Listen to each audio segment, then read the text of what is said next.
Assalamualaikum warahmatullahi wabarakatuh. Alhamdulillah, alhamdulillahi bil atiyah wassalatu wassalamu ala khairil bariyah wa ala alihi wa sahbihi tawi nufusi zakiyah. Ma ba'd. Alhamdulillahirabbil alamin. Puja-puji syukur kita haturkan kepada Allah Rabbul Ghafur. Senantiasa ditutur dengan kalimah tasyakur, ditatah dengan kalimah thayyibah dan sekaligus diukir dengan kalimah takbir. Shalawat salam semoga senantiasa tercurah kepada insan teladan sepanjang zaman, yakni Habibana wa Nabiyana Muhammad sallallahu alaihi wasallam. Tak lupa kepada keluarga, sahabat, dzurriyyat, tabi'in sampai kepada kita hingga umat akhir zaman. Amin ya Allah ya rabbal alamin. Bapak Ibu hadirin jamaah sekalian, alhamdulillah kembali setelah kita melaksanakan ba'diyah zuhur, kita lanjutkan i'tikaf dan diisi dengan taklim. Saat ini kita melanjutkan kajian dengan topik Ramadan sebagai bulan tarbiyah, cara sayang Allah mendidik manusia agar bertakwa. Alhamdulillah telah berkenan hadir bersama kita yang terhormat Profesor Dr. Haji Dedi Mulyasana MPD, dan insya Allah akan didampingi oleh Ketua MTTG Regional 3 Jawa Barat Bapak Haji Dadan Samsul Bahro. Baik jamaah sekalian, agar menambah keberkahan kita dan taklim ini semakin bertambah barokah, mari kita buka dengan sama-sama membaca Ummul Quran suratul Fatihah. Ala hadhihi niyah wa ala kulli niyatin shalihah. Al-Fatihah. A'udzu billahi minasyaitonir rajim. Bismillahirrahmanirrahim. Alhamdulillahi rabbil alamin. Arrahmanir rahim. Maliki yaumiddin. Iyyaka na'budu wa iyyaka nasta'in. Ihdinas siratal mustaqim. Siratal ladzina an'amta 'alaihim ghairil maghdubi 'alaihim waladdallin. Amin. Kita mendengarkan tausiah, mari kita simak kata pengantar yang akan disampaikan oleh Ketua MTG Regional 3 Jawa Barat kepada yang terhormat Bapak Dadan Samsul Bahro. Kepadanya dipersilakan.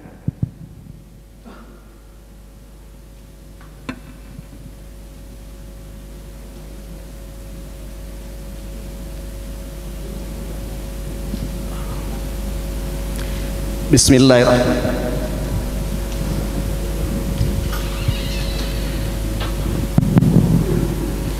Assalamualaikum warahmatullahi wabarakatuh.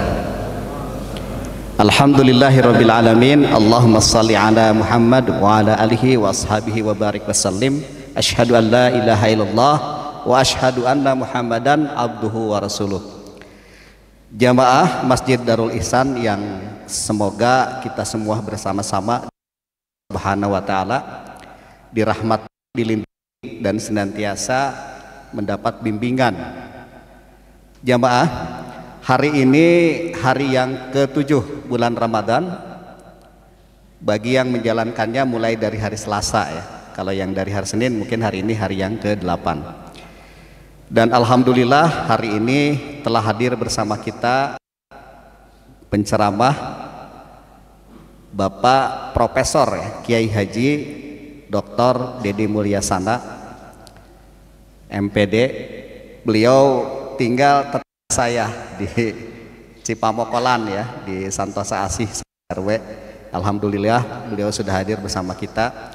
Dan saya sedikit menyampaikan bahwa kami di Telkom Group ini ada namanya Majelis Taklim Telkom Group ya. Jadi Majelis Taklim Telkom Group ini ketuanya Pak Hendra ya di Jakarta. Kemudian di setiap regional ada ketuanya. Jadi Majelis Taklim regional 1, 2, 3 terusnya sampai 7. Dan yang ketiga ini saya dapat amanah sejak tahun 2023 ya. Periode sampai 2026, cukup 1. Dan karena sebelumnya dari pejabat sebelumnya, dari ketua MTTG sebelumnya itu 2 periode ya. Karena mungkin sudah mendekati masa pensiun ke depan. Saya 3,5 tahun lagi insya Allah berkarya di Telkom ini. Jamaah Masjid Darul Ihsan yang saya hormati, menuntut ilmu ini sangat penting ya. Alhamdulillah difasilitasi oleh Masjid Darul Ihsan. Dan di Jawa Barat ini 10 MTTG wilayah. Jadi selain regional ada wilayah. Salah satunya adalah MTTG wilayah kantor Japati yang di sini ya. Kemudian yang kedua, di setiap witel ada 6 witel ya. Ada witel Bandung, Bandung Barat, Cirebon, Karawang, Sukabumi, Tasikmalaya. Sehingga di sini plus 6 witel menjadi 7. Yang 3-nya lagi itu di luar Telkom Regional 3 tapi secara teritori berada di Regional 3. Yang pertama adalah MTTG wilayah TCUC Geger Kalong ya. Itu juga MTTG juga ya. Kemudian MTTG wilayah untuk Telkom Akses di Supratman yang dulunya masjid itu dikelola oleh Regional 3, sekarang dikelola oleh Telkom Akses ya. Kemudian yang satunya lagi adalah wilayah MTTG YPT Cisanggarung ya. Jadi di YPT Cisanggarung pun juga masuk dalam teritori wilayah atau teritori MTTG Regional 3 Jawa Barat ya. Nah, insya Allah di setiap bulan Ramadan 10 MTTG ini menjalankan kajian Ramadan setiap harinya pada zuhur untuk memberikan siraman ruhani kepada kita selama menjalani ibadah saum ini. Dan insya Allah selama siang ini istirahatkan, tidak ada makan siang, manfaatkan untuk menuntut ilmu, karena menuntut ilmu itu adalah kewajiban yang madal hayah, seumur hidup ya, dari sejak dilahirkan sampai meninggal dunia. Ilmu yang paling bermanfaat, yang paling utama adalah ilmu agama yang bisa diterapkan dalam kehidupan keseharian kita.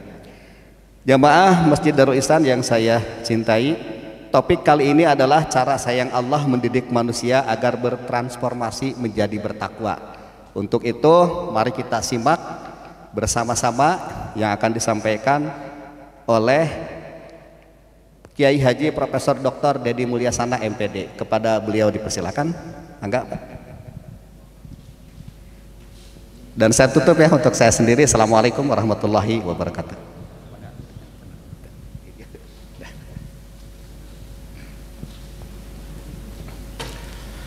Assalamualaikum warahmatullahi wabarakatuh. Alhamdulillahil alamin. Asyhadu an la ilaha illallah wa la syarikalah. Wa asyhadu anna Muhammadan abduhu wa rasuluh alladzi la nabiyya ba'dah. Allahumma shalli wa sallim ala sayyidina Muhammad wa ala alihi wa sahbihi ajma'in. Bapak pimpinan, hadirin yang sama-sama hadir di tempat yang penuh berkah ini. Judulnya cara Allah memberikan sayang kepada kita. Bagaimana cara Allah menyayangi kita? Ini berat ini judulnya. Tapi prinsipnya Allah menyayangi kita ini yang pertama adalah mereka yang lulus dari ujian Allah. Manusia di dunia diciptakan oleh Allah bukan untuk bekerja. Bekerja itu dampak, tapi untuk diuji oleh Allah Subhanahu wa taala. Diuji dengan kebaikan dan diuji dengan keburukan. Wala nablukum bisyarri wal khair. Allah menguji kamu sekalian dengan berbagai penderitaan dan dengan berbagai kenikmatan atau kebaikan-kebaikan itu. Ada kalanya kita menganggap bahwa pada saat Allah memberikan atau menurunkan kenikmatan baik dalam bentuk jabatan, kesehatan dan sebagainya, itu dianggap sebagai pemberian. Itu bukan pemberian, itu ujian. Kalau pemberian itu sesuatu yang Allah limpahkan, tidak ada pertanggungjawaban di hari kiamat. Kepada binatang, tumbuhan dan sebagainya tidak ada pertanggungjawaban di hari kiamat. Sedangkan makhluk Allah yang namanya manusia, karena kenikmatan itu ujian, maka di hari kiamat Allah minta pertanggungjawaban itu. Jadi bukan pemberian semata. juga diuji dengan berbagai penderitaan. Ada anggapan ujian itu hanya yang sakit, yang turun jabatan, yang hartanya turun, itu boleh jadi kasih sayang Allah. Minggu kemarin di Lapas Sukamiskin dialog dengan para mantan tokoh nasional. Emang tokoh-tokoh di sana. Kemudian ada semacam curhat, keluhan dan sebagainya. Saya bilang ini kasih sayang Allah loh. Kalau Allah tidak masukkan ke sini, itu kan kalau bapak-bapak atau ibu yang sudah ke sana, wah masjidnya itu bagus sekali. Bagus sekali. Jadi orang itu ngaji, zikir, sholat gitu ya. Kalau Allah tidak masukkan ke situ, belum tentu dekat dengan Allah. Produk-produknya dalam bentuk buku dan sebagainya, itu buku yang dihasilkan di sana itu banyak. Jadi saya bilang ini jangan dianggap sebagai siksaan atau kebencian. Ini bentuk pertolongan Allah. Hanya kita tidak tahu apakah pertolongan Allah atau ridho Allah ada pada saat kita sehat, atau ada pada saat kita menjabat, pada saat kita kaya, atau ridho Allah ada pada saat kita menderita. Kita tidak tahu. Wa sallahu an takrahu syai'an wa huwa khairul lakum. Kita mengira bahwa sesuatu yang diberikan oleh Allah menurut kita buruk dan sebagainya, itu sebetulnya bukan buruk. Boleh jadi itu adalah khairul lakum, bagus untukmu. Sedangkan yang tuhibbu syai'an, apabila segala sesuatu yang engkau cintai, belum tentu itu baik, tapi syarrul lakum, boleh jadi itu buruk bagimu. Jadi ketika Allah menyayangi kita, belum tentu Allah menyesuaikan apa yang kita inginkan dengan apa yang Allah berikan itu. Jadi kasih sayang Allah ada di balik ujian itu, ada di balik penderitaan, ada di balik kenikmatan-kenikmatan itu. Kalau kita tahu, insya Allah kita akan nyaman. Tapi kita tidak tahu. Innallaha ya'lamu, Allah mengetahui itu semuanya. Antum la ta'lamun, kamu sekalian tidak tahu, kata Allah. Kamu sekalian tidak tahu. Nah seperti yang tadi, ya katanya orang bilang di sini kan penderitaan lah pas itu. Saya bilang enggak. Cara Allah menyelamatkan bapak-bapak di situ. Ya tapi bertahun-tahun katanya. Ya bertahun-tahun Allah. Kalau umpamanya itu bertahun-tahun Allah nguji dengan penderitaan, saya bilang duduknya saja, tidurnya saja, bapak diampuni oleh Allah. Karena orang yang diuji dengan penderitaan, kemudian sabar, tidak usah minta ampun, Allah ampuni dosa-dosanya. Nah ini ketika kita paham, insya Allah kita menikmati. Nah kunci sukses ujungnya menikmati itu. Senangi, cintai, nikmati, syukuri. 4 inilah yang ada di balik kecintaan dan kasih sayang Allah Subhanahu wa taala. Allah pada kita apabila kita cinta kepada Allah. Cinta kepada Allah menyenangi amalan atau ibadat kepada Allah Subhanahu wa taala. Kalau ibadat hanya dijadikan sebagai beban, apa itu cinta pada Allah yang murni? Tergantung hati masing-masing. Tapi biasanya kalau dianggap sebagai beban, ya kehadiran Allah dalam jiwa kita ini kecil. Tapi ketika kita menyenangi sujud, menyenangi masjid, menyenangi bacaan Al-Quran, menyenangi kebaikan, insya Allah ada cinta di situ. Ketika kita senang sesuatu, kuncinya senang. Kunci segala sukses, mutu pekerjaan, segala macam, senang dulu. Nah, kalau sudah senang, insya Allah kita mencintai. Nah, kunci berbagai kebaikan adalah saling mencintai. Kalau di rumah tumbuh sikap saling mencintai, di lingkungan kantor tumbuh sikap saling mencintai, itu bukan sekedar nyaman, tapi karena itu kebaikan, Allah sayang. Oleh karena itu pahalanya amat besar. Dalam pertemuan yang lalu sudah saya sampaikan,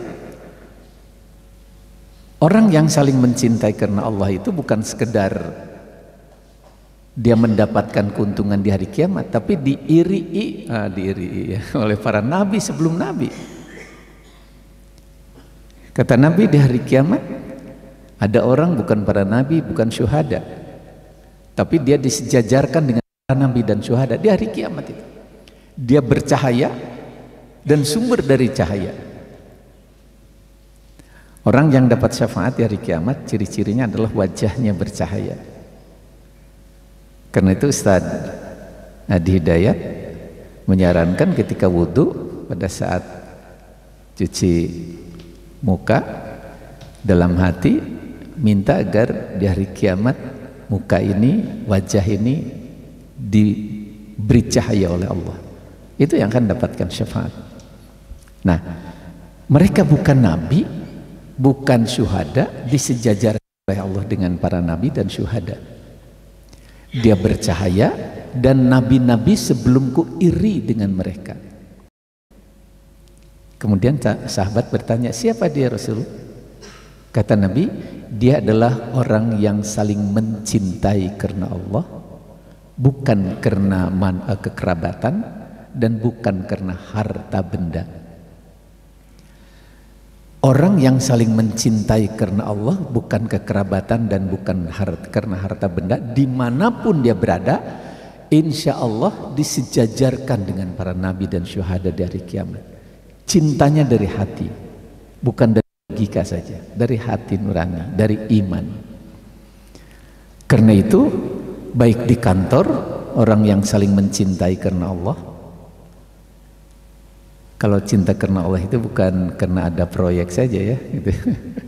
Atau di rumah cinta karena Allah itu bukan tanggal 1 sampai tanggal 7 saja gitu. Full ya, sampai akhir. Ketika saling mencintai karena Allah, bukan karena harta, bukan karena kekerabatan, insya Allah dijamin. Insya Allah dari kantor ini terbuka jalan menuju surga. Dari rumah, insya Allah terbuka jalan menuju surga. Siapa dia? Orang yang mencintai. Nah, kunci disayang oleh Allah, dia menyenangi dan mencintai sesama, serta mencintai ibadah. Nah, kalau kita tidak senang, tidak mencintai ibadat, bagaimana Allah mencintai kita? Nah, karena itu cinta dulu. Nah, setelah mencintai, insya Allah nyaman ibadat itu. Tidak dijadikan kewajiban ibadat itu, apalagi sekedar menggugurkan dosa, tidak.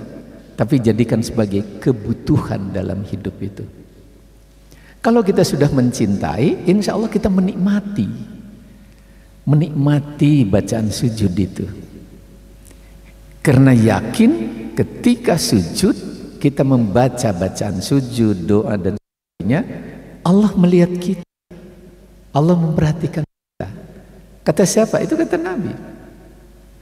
Afdalul iman an ta'lamu annallaha ma'aka haitsu ma kunta. Seutama-utamanya iman, kau meyakini Allah mengawasimu haitsu ma kunta, dimanapun kau berada. Ketika sujud, Allah mengawasimu. Ketika berdoa, Allah mengawasimu. Ketika ada hati yang busuk pada orang lain, Allah tahu itu. Ketika kita berbuat jahat, berdusta dan sebagainya, Allah tahu itu. Karena itu orang yang beriman insya Allah baik. Dan orang baik ini yang kedua, yang disayang oleh Allah adalah orang yang baik. Innallaha yuhibbul muhsinin. Allah mencintai orang-orang baik itu. Baik dalam sikap, dalam perilakunya baik. Nah, orang-orang yang baik ini bukan hanya disayang oleh Allah, tapi insya Allah disayang oleh sesama itu. Kita rasakan ketika kita bertemu dengan orang-orang yang baik, ini jiwa kita ini tidak terbawa buruk, tapi terbawa baik, nyaman. Dan ketika kita perlakukan teman-teman kita dengan kebaikan, bukan sekedar dihormati orang, tapi orang itu akan jadi simbol di mana dia akan membangun kebaikan itu melalui perilaku-perilaku itu. Karena itu saya sering katakan bahwa kebaikan itu alat untuk mengubah orang lain, di mana orang yang diubah itu tidak merasa diubah dengan kebaikan, bukan dengan ancaman. Kalau dalam teori kekuasaan ada teori tradisional, teori kekuasaan tradisional itu kalau menguasai orang itu dengan ancaman, dengan kekerasan, dengan hukuman, itu 3 kali lebih lambat dibanding dengan menguasai orang dengan kebaikan. Itu lebih cepat. Karena itu hasil penelitian saya itu bulan kemarin, itu beberapa bulan lakukan penelitian mengkaji tentang reward and punishment. Ternyata itu berdampak pada lahirnya karakter palsu. Hanya keberpura-puraan saja, hanya kepalsuan, kebohongan saja. Kenapa dia berpura-pura, palsu, bohong? Hanya untuk melindungi kepentingan dirinya.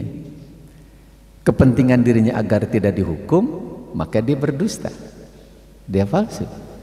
Agar tidak dihukum, maka dia datang pagi. Jiwanya tidak.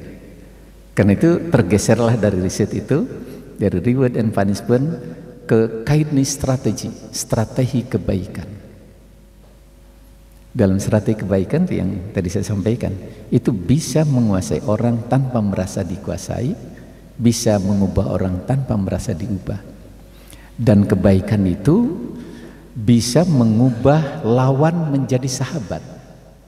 Kebaikan itu. Ini luar biasa. Luar biasa. Wajar apabila innallaha yuhibbul muhsinin. Allah mencintai orang-orang yang baik itu. Dan kita tidak rugi menjadi orang baik, karena dalam Islam itu kebaikan bukan untuk membantu orang. Kebaikan itu untuk menolong diri kita. Kebaikan itu alat untuk menitipkan keselamatan kita di hadapan Allah dari kiamat nanti. Jadi tidak rugi. Tapi kalau menurut konsep umum, ya banyak orang yang menganggap rugi berbuat baik itu, karena ada anggapan berkurang. Punya uang 100, diberikan 10.000, berkurang, tinggal 90.000.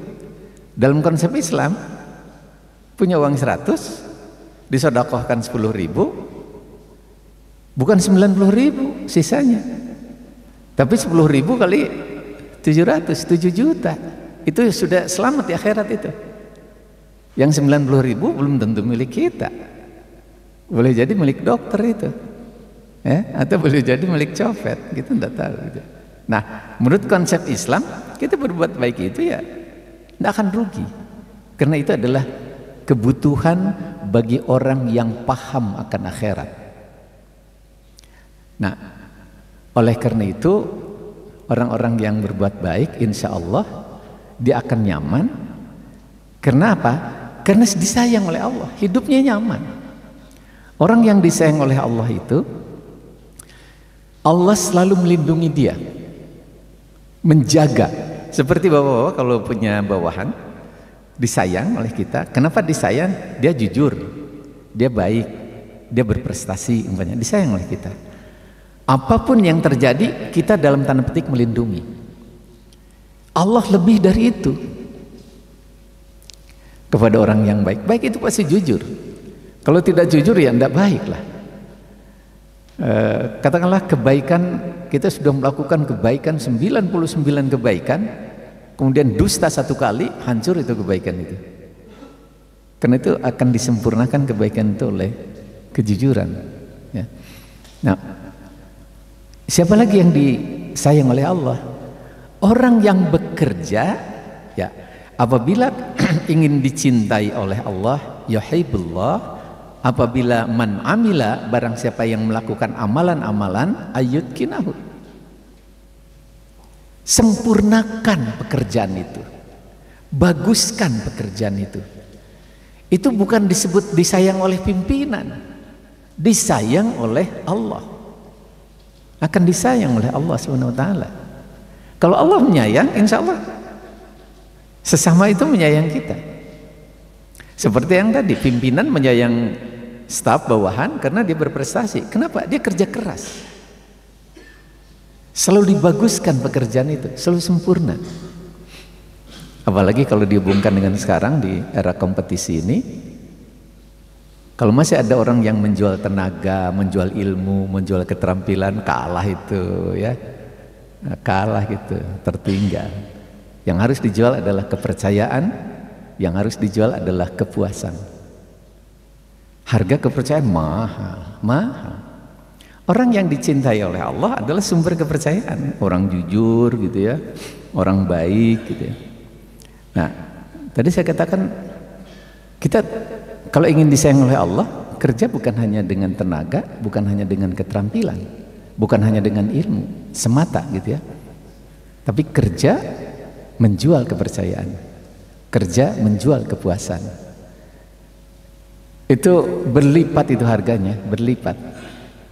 Orang tidak mikir jauh, tidak mikir mahal dan sebagainya kalau udah dipercaya itu ya.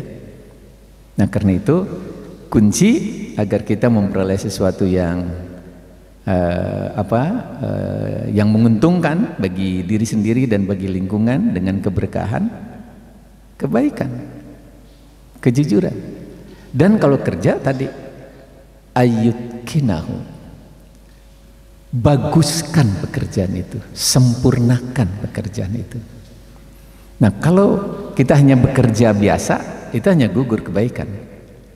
Itu hanya istilahnya hanya bermutu lah, sesuai, kalau sesuai standar hanya bermutu. Tapi kalau melebihi standar itu memberikan kepuasan ya. Jadi kalau harapan dan pengorbanan dari si customer itu tidak lebih tinggi dari nilai harga yang kita jual, dari nilai barang dan sebagainya, katakanlah harapannya 10, pengorbanan 10, sedangkan harga dan nilai barang itu 11, itu puas mereka. Tapi kalau pengorbanan dari customer itu 10, kemudian harga barang nilainya juga 10, itu bermutu. Apakah bisa memberikan jaminan memenangkan? Belum. Yang puas yang ini. Siapa yang memberikan kepuasan? Orang yang bekerja dibaguskan pekerjaannya.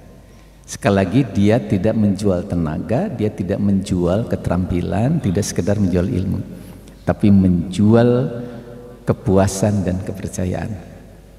Nah, orang-orang seperti ini, dia tidak akan mengejar sesuatu seperti yang dikejar orang. Jadi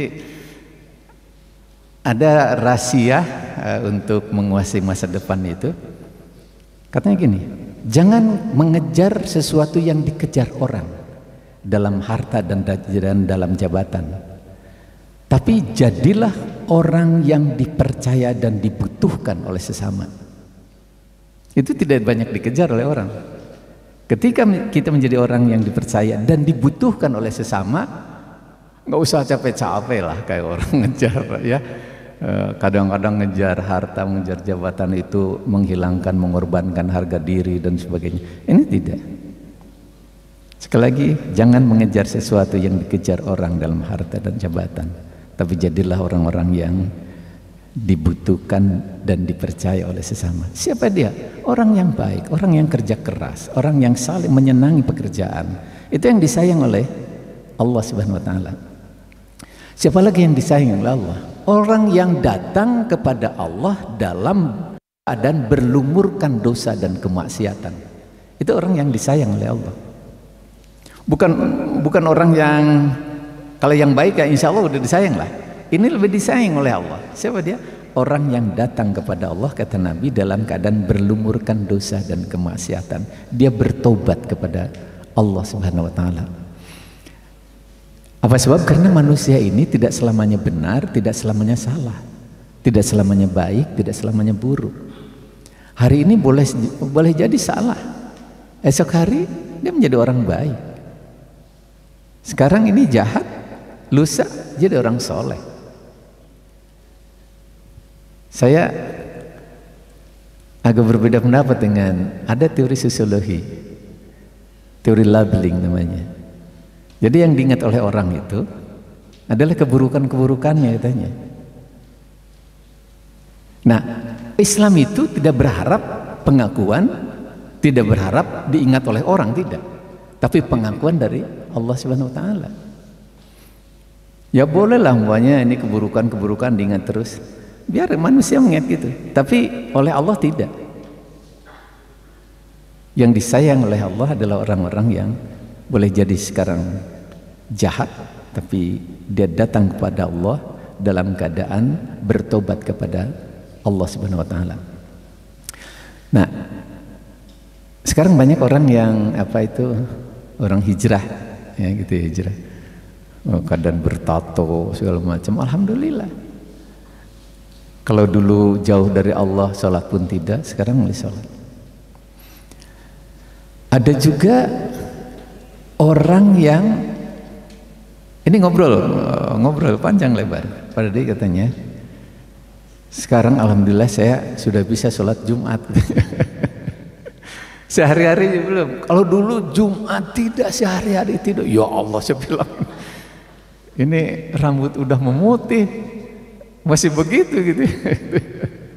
Kenapa dia mulai bisa sholat Jumat, kemudian sesekali sholat fardu?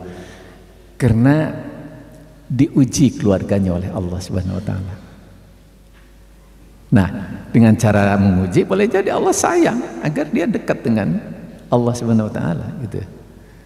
Kalau sampai menghadap Allah sholat tidak, ya jangan diharap surga lah. Karena awal ma yasbulullah fi yaumil qiyamah as-shalah. Yang pertama kali disabut oleh Allah dari kiamat adalah sholat gitu. Bukan amalan-amalan yang lainnya. Nah, beramal itulah yang menjadi bekal kita. Karena itu orang yang selamat, orang yang hebat bukan orang yang tahu, bukan orang yang bisa beramal, bukan orang yang bisa bekerja, tapi orang yang mau dan mampu bekerja. Ada orang katanya asal bisa kerja, tidak menjamin masa depan. Masa depan bukan pemilik orang yang bisa kerja, tapi pemilik orang yang mencintai pekerjaan-pekerjaan itu. Kalau dia tidak mencintai, hanya bisa saja, tidak dijamin dia hebat. Ini pun bukan orang yang bisa beribadat, tapi orang yang mencintai ibadat. Kalau hanya bisa ibadat, banyak orang yang pengetahuan agamanya bagus, tapi ia tidak diberi hidayah oleh Allah, jauh dari Allah, melakukan keburukan-keburukan. Jadi tidak dijamin tahu itu bisa menjadi orang hebat, tidak. Harus mampu. Bukan hanya harus mampu, harus mencintai juga.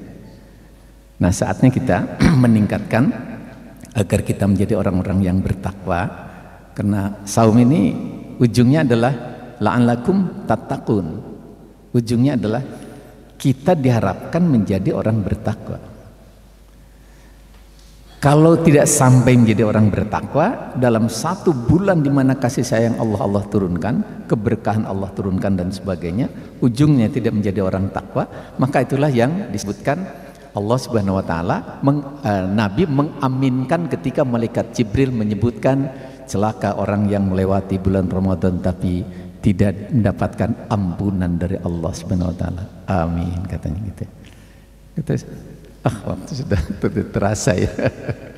Dan satu lagi. Tapi kalau ada yang mau didiskusikan, ada pengalaman-pengalaman yang bisa di-share ke sesama. Kalau tidak ada, barangkali yang terakhir saya akan sampaikan apa yang disampaikan oleh Allah. Ahbib ma syi'ta, silahkan kau cintai apa yang kau cintai.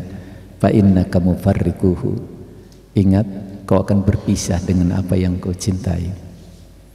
Kau akan berpisah dengan kesehatan itu, akan berpisah dengan harta, akan berpisah dengan SK jabatan, berpisah dengan keluarga. Itu dijamin oleh Allah. Kata Allah gitu, ahbib masyita, silakan kau cintai. Fa innaka mufarriquhu, ingat kau akan berpisah dengan apa yang kau cintai itu. Tapi ketika mencintai Allah, insya Allah tidak akan berpisah. Allah menanti kehadiran hamba-hambanya yang mencintai Allah Subhanahu wa taala. Ibu dan Bapak semuanya, karena waktunya yang terbatas, tidak terasa sudah melebihi jam 1, maka kalau tidak ada yang mau didiskusikan, saya tutup. Mari kita berdoa kepada Allah Subhanahu wa taala. Innallaha wa malaikatahu yusholluna 'alan nabi ya ayyuhalladzina amanu shallu 'alaihi wa sallimu taslima. Amin ya rabbal alamin. Amin ya rabbal alamin. Amin ya rabbal alamin. Allahumma ighfir lana dzunubana wa liwalidayna warhamhuma kama rabbayana shighara. Rabbana hab lana min azwajina wa dhurriyyatina qurrata a'yun waj'alna lil muttaqina imama waj'alna minal mukhlisin waj'alna minal muslihin waj'alna minal muttaqin waj'alna minal muqarrabin waj'alna min ahlil jannah birahmatika ya arhamar rahimin. Allahumma yassir lana wa sallimna wa afina warzuqna wahdina waghfir lana wa la tu'assir alaina. Allahumma tammim bil khair. Allahumma inna na'udzubika minal qaumid dhalimin wa minal qaumil kafirin wa minal qaumil munafikin wa min kulli su'in wa min kulli da'in wa min kulli fitnah wa min kulli musibah birahmatika ya arhamar rahimin. Astaghfirullah li wa lakum. Al-Fatihah. A'udzu billahi minasyaitonir rajim. Bismillahirrahmanirrahim. Alhamdulillah rabbil alamin. Arrahmanir rahim. Maliki yaumiddin. Iyyaka na'budu wa iyyaka nasta'in. Ihdinas siratal mustaqim. Siratal ladzina an'amta 'alaihim ghairil maghdubi 'alaihim waladdallin. Amin. Subhanakallahumma bihamdika asyhadu an la ilaha illa anta astaghfiruka wa atubu ilaik. Assalamualaikum warahmatullahi wabarakatuh.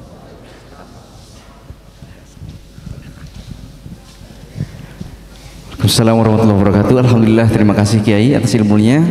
Kita mendapatkan ilmu yang sangat berharga. Kunci sukses diantaranya menggapai kasih sayang Allah. Yang pertama, mari kita senangi, kita cintai, kita nikmati, kita syukuri segala sesuatu yang Allah perintahkan. Karena itu tujuannya baik, apalagi puasa tujuannya takwa, dan hanya dengan bertakwalah dan hanya orang yang bertakwa yang akan mendapatkan menggapai kesuksesan, kebahagiaan di dunia kini dan bahkan sampai kelak di akhirat nanti. Sekian, terima kasih. Kita tutup dengan hamdalah dan kibarat akhir majlis. Alhamdulillahirabbil alamin. Subhanakallahumma wa bihamdika asyhadu an la ilaha illa anta astaghfiruka wa atubu ilaik. Assalamualaikum warahmatullahi wabarakatuh.